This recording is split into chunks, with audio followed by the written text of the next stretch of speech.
আমি কখনোই বাইরে থেকে মোমোসটা কিনে খাই না, কারণ আমার কাছে মনে হয় আমি বাসায় যে মোমোসটা রেডি করি এটার থেকে বেস্ট আর কোনো মোমোস হতে পারে না।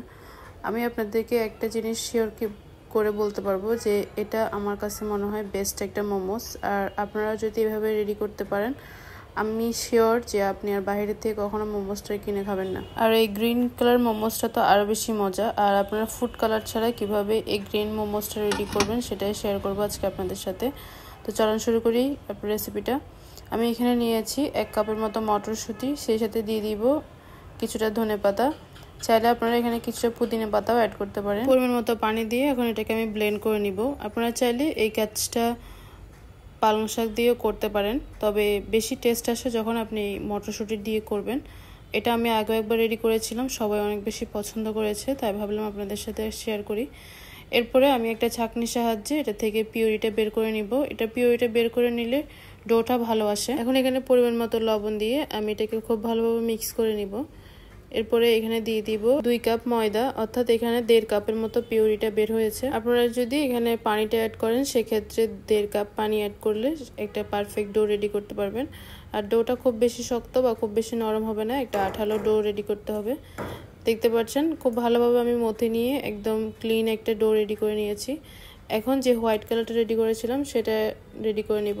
আমি এখানে নিয়েছি 1/2 কাপ ময়দা আর 1 কাপ কর্নফ্লাওয়ার। শুধু ময়দা দিয়েও কাজটা করা যাবে। এরপর পরিমাণ মতো লবণ দিয়ে খুব ভালোভাবে মিক্স করে এখন আমি এখানে দিয়ে দিব কুসুম গরম পানি। আপনারা যদি কর্নফ্লাওয়ারটা না ব্যবহার করেন সেই ক্ষেত্রে ঠান্ডা পানিটা ব্যবহার করবেন। আর কর্নফ্লাওয়ার দিলে অবশ্যই কুসুম গরম পানি অ্যাড করতে হবে। এরপর আমি একটা খুব টাইট একটা খামির রেডি করে নিয়েছি। দেখতে পাচ্ছেন খুব ভালোভাবে ক্লিন হয়ে রেডি হয়ে গিয়েছে। এখন ফিলিংটা রেডি করে নেব। এখন আমি এখানে নিয়েছি 2 কাপের মতো চিকেন কিমা। আপনারা পরিমাণ মতো চিকেন নিয়ে ব্লেন্ডারে ব্লেন্ড করে নিলে হয়ে যাবে। এরপরে নিয়েছি 2 কাপের মতো বাঁধাকপিগুলোকে আমি খুব ভালোভাবে কুচি করে নিয়েছি। এরপরে নিয়েছি 1 কাপের মতো পেঁয়াজ, এরপরে 1/2 কাপ টমেটোগুলোও খুব ভালোভাবে কুচি করে নিয়েছি। এরপরে 2 টেবিল চামচ রসুন কুচি, 1 টেবিল চামচ কাঁচামরিচ কুচি আর 2 টেবিল চামচ চিলি ফ্লেক্স আর স্বাদ মতো লবণ দিয়ে এরপরে দিয়ে দিব তেল। এখানে আমি 1/2 কাপ তেলকে গরম করে নিয়েছি, একদম ফুটন্ত গরম করে এরপরে এখানে ঢেলে দিব। এরপরে সবকিছুকে খুব ভালোভাবে মিক্স করে নিতে হবে। এরপরে চিলি অয়েলটা রেডি করে নিব। চিলি অয়েলের জন্য নিয়েছি 3 টেবিল চামচ রসুন কুচি, 2 টেবিল চামচ পেঁয়াজ কুচি আর 1 টেবিল চামচ সয়া সস। এরপরে একটু পরিমাণ বাড়িয়ে দিয়ে নিয়েছি চিলি ফ্লেক্স। এরপরে নিয়েছি সাদা তিল 1 চামচ। এরপরে দিয়েছি পরিমাণ মতো লবণ। এর মধ্যে 1/2 কাপ তেলকে গরম করে আমি মিক্স করে নিব। এই চিলি অয়েলটা আপনারা যে কোনো কিছুর সাথে খেতে পারেন, নুডলস, চাউমিন বা যে কোনো স্ন্যাক্সের সাথে সার্ভ করতে পারেন। এরপর সব কিছুকে একসাথে খুব ভালোভাবে মিক্স করে নিলেই হয়ে যাবে চিলি অয়েলটা। দেখতে পাচ্ছেন এটা কালারটা কি সুন্দর এসেছে। এখন ডোটা আমি খুব ভালোভাবে মথে নিচ্ছি। ডোটা খুব ভালোভাবে মথে নেওয়া হয়ে গেলে এর মধ্যে থেকে আমি ছোট ছোট লেচি কেটে নিব। কয়েকটা লেচি কেটে নিয়ে এখন একটা লেচি থেকে আমি রুটি বানিয়ে নিব। আর রুটির সাইজটা কতটুকু হবে আপনারা একটু দেখলে বুঝতে পারবেন। একটু মিডিয়াম সাইজ করে এটাকে রুটি বেলে নিতে হবে, খুব বেশি পাতলা বা খুব বেশি মোটা হলে হবে না। এখন একটা রুটি নিয়ে আমি এর মধ্যে পরিমাণ মতো ফিলিং দিয়ে দিব। খুব বেশি ফিলিং দিয়ে দেওয়া যাবে না, এমনভাবে দিতে হবে যাতে এটা ভাপানোর সময় বেরিয়ে না আসে।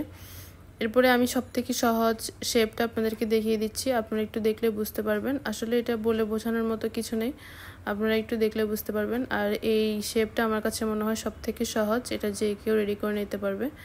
এটা আমি এখানে একটা একটা করে রেডি করে নিচ্ছি। এরপরে একটা সাদা থেকে আমি রেডি করে দেখিয়ে দিচ্ছি। এর মধ্যে থেকেও আমি একটা মোমোস রেডি করে নিয়েছি। এই শেপটা আমি দেখালাম না, আপনারা যদি আরও কয়েকটা শেপ দেখতে চান সেক্ষেত্রে আমাকে কমেন্ট বক্সে জানাতে পারেন। এখন মোমোসগুলোকে আমি স্টিম হতে বসিয়ে দিব।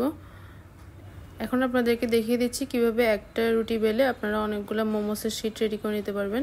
এভাবে করেও আমি রেডি করে নিয়েছি, তবে এভাবে করে মোমোসগুলো একটু ছোট আকারের হয়।